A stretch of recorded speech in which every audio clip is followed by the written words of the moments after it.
दौरान परवाज ईरानी जहाज में बम की इत्तला, भारतीय एयरफोर्स की दौड़ें लग गईं।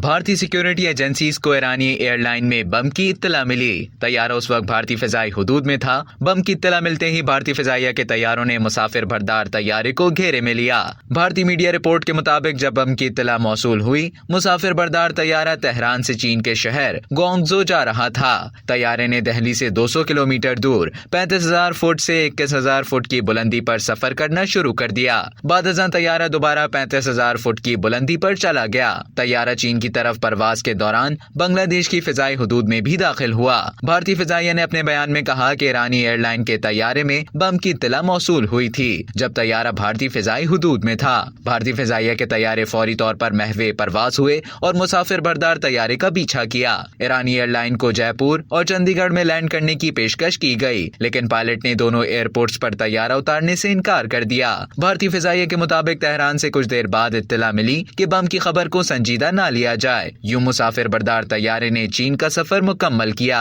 अब तक के लिए इतना ही। मजीद खबरों और न्यूज अपडेट्स के लिए डेली जंग के YouTube चैनल को सब्सक्राइब करें और फेसबुक के पेज को लाइक करना ना भूलें।